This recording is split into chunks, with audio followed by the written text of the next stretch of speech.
Tonight we are talking about both forgiveness and grace. And forgiveness and grace seem for so many to be something so hard to grasp, so hard to hang on to. They seem elusive, especially when we're deep in grief, when we're blaming, when we're shaming ourselves for what we did or did not do. And it's part of the grief process. So tonight, I'm inviting you into my guest room because I want you to be in here with me. I want you to be in my home to have this conversation about both forgiveness and grace. My name is Catherine McNulty, and this is GriefInspired. And I bring light to the darkness of your grief.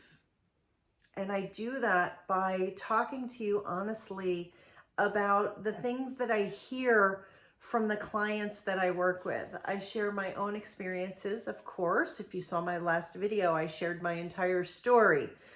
Because I want you to know that I get it.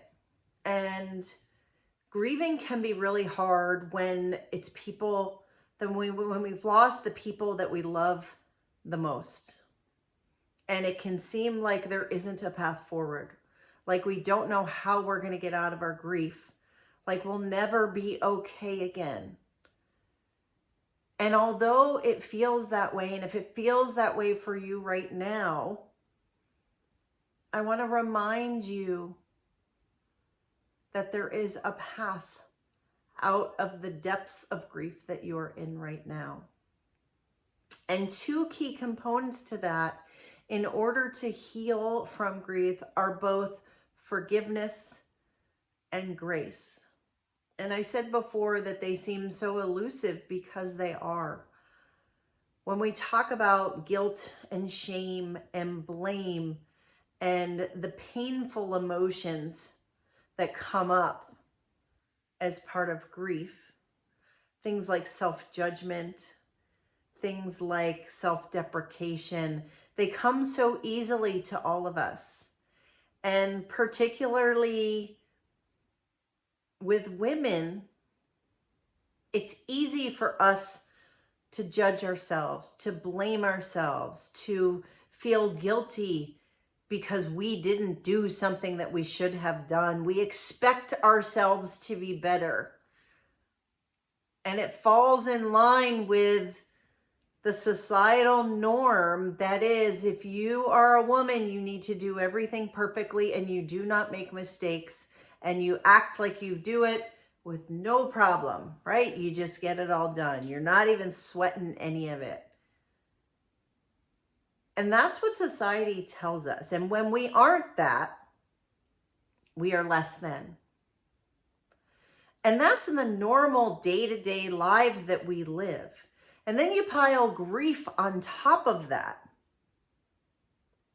And all of a sudden, we're not grieving right. All of a sudden, we should have done so many different things better. We should have been better, done better, said better things, made better choices, made better decisions. And we feel like we failed. We failed ourselves, we failed our loved one. And because of that, we feel guilty, we self-deprecate, we judge ourselves. And it's really the thing that stops healing. It's the thing that prevents us from finding acceptance. Every person who has joined my grief courses, when I ask, what are you looking for? How do you want to feel at the end of the course with me? Almost every person undeniably says, I want to be able to accept the loss. And forgiveness and grace are part of that healing. And like I said, we have such a hard time, particularly women have a hard time with forgiveness. And it's why I encourage people to use this journal because it helps you find forgiveness. And when it comes to grace, right? That's right in the title here, finding hope, love, and grace in grief. Finding grace is not only going to help you heal, but it's going to bring you to a place of acceptance, to be okay with what is, to be okay, although you don't want your loved one to be gone, to be okay that they are. And to remember that this life, this grief, what you're going through, it's all about you now. It's about the life you live without them. So I want to encourage you to think more about forgiveness, to think more about who do you need to forgive. And undeniably, when I ask that question in my courses, I give lots of options. Do you need to forgive your doctors? Do you need to forgive the situation, the illness, the whatever has happened? Do you need to forgive God for being in the situation that you're in? Do you need to forgive the things that maybe you did wrong? But when it comes to forgiveness, undeniably the thing that people have the most trouble forgiving is themselves. The things, like I said, the things that you think you did wrong, or the things that you didn't do, or the things that were left incomplete or wrong, or the decisions you made that you didn't think were the right decisions. Even though there's no way you could have known, you made the best decision you could given the information that you have. But we beat ourselves up and we struggle to forgive ourselves. And that causes us a lot of pain, and it causes us additional suffering. And I had somebody just recently comment on some of my videos, and she says, I feel that I need to punish myself. I don't deserve to be happy.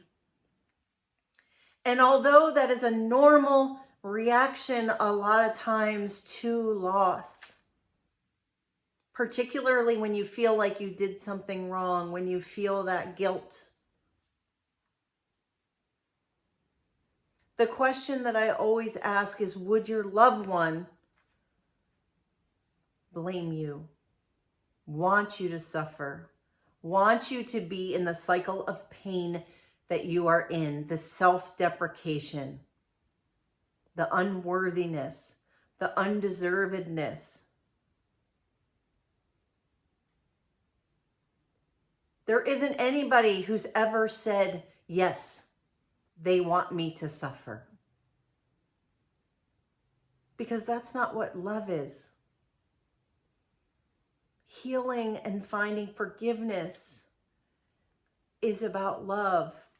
Getting past guilt and judgment has everything to do with love. But many times it's a choice.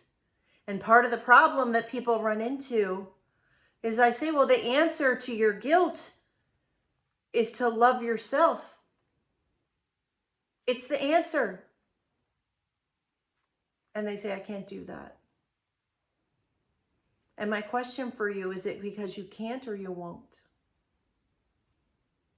Because you can choose to forgive yourself, even if you made mistakes, even if you made the wrong decisions. You can still choose to forgive yourself. And I mentioned at the beginning forgiveness and grace, because grace is a gift.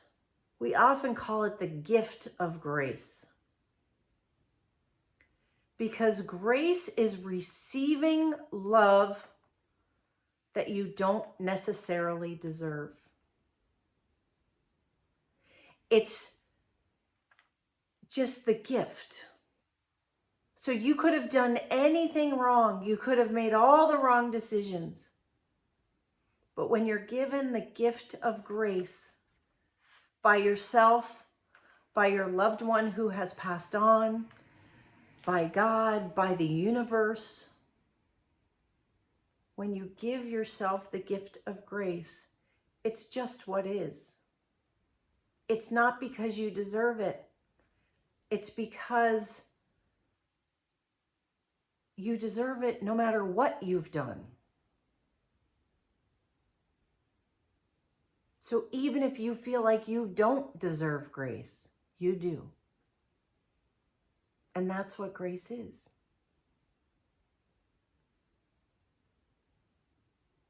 So you have the ability to choose to forgive yourself, to remind yourself that you don't want to continue to suffer.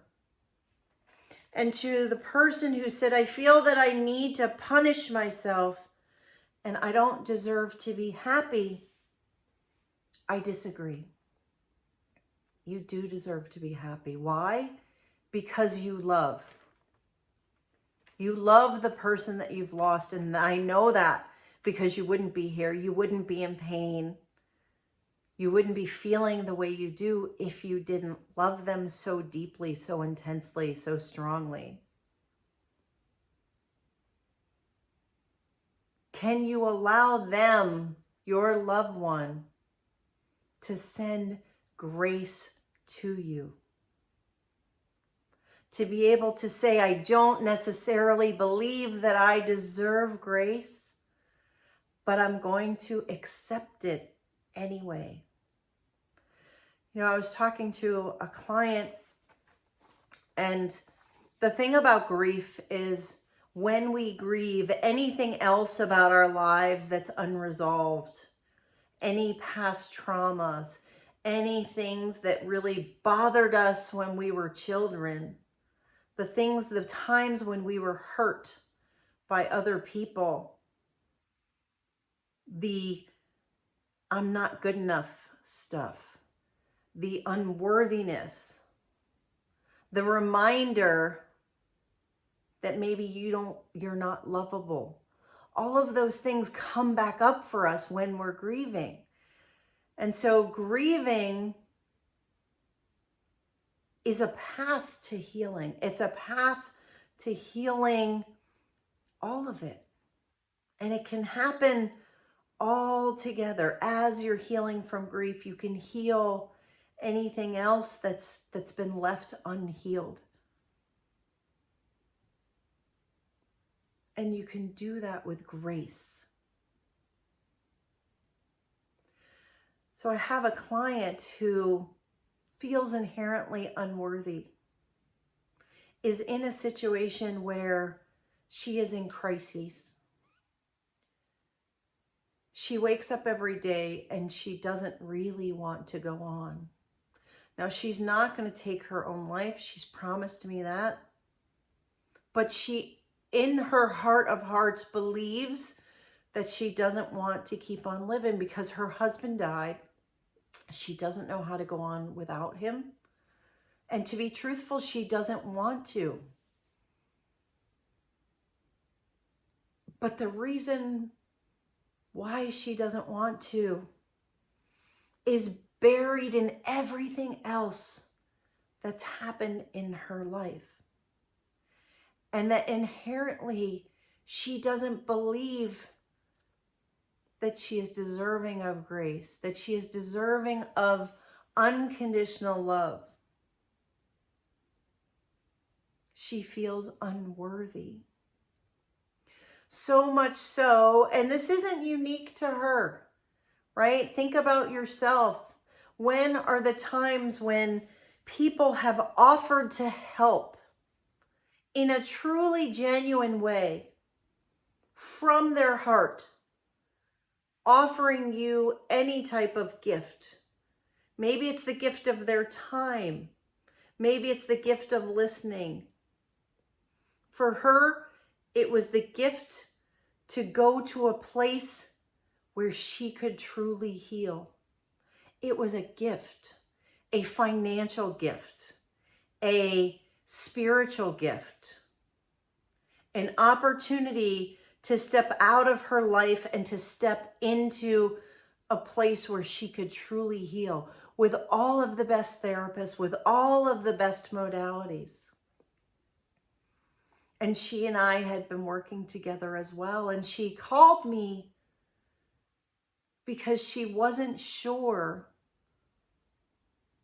that she should do it. And she was scared.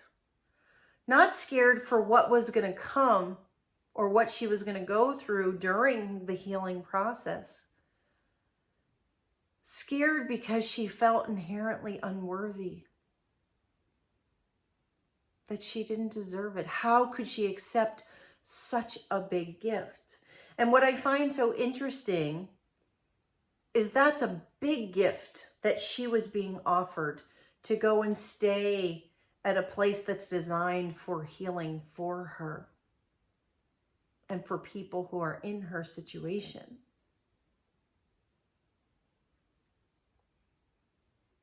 How many times are there little things that you are given, that you are offered, maybe by the grace of God,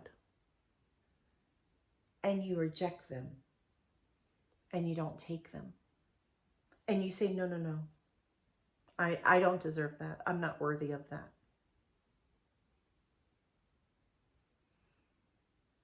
And that's what makes grieving hard. That's what makes healing hard, is because even when good things come, sometimes we don't let them in because we feel like we don't deserve to be happy, like she said in her comment, because I deserve to punish myself.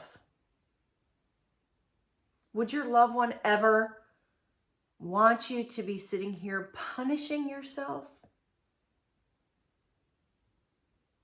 My question for you is, how long are you going to let yourself punish yourself? Because you can choose. You can choose to punish yourself as long as you want. But here's another quote. This is from Lewis Smells.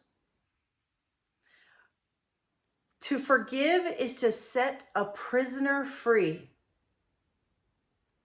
and discover that that prisoner was you. Feelings of guilt and shame and blame, they keep us prisoners. They lock up our heart and they steal our joy, and I don't want that for you. So I want to encourage you this week to pay attention to where you are receiving opportunities to heal, opportunities to love, where you're giving gifts from other people to support you in your grief, to help you find healing. And the question is, are you accepting it? Are you receiving it? Or are you putting your hands up and saying, no, I don't deserve it? Because giving yourself grace is saying, I don't feel like I deserve this, but thank you. And letting that love in. Because letting other people's love in to your heart will help you heal. So watch out for grace, because I can guarantee that grace is coming to you. And maybe you're missing it, or maybe you're rejecting it. I don't know. But we do both.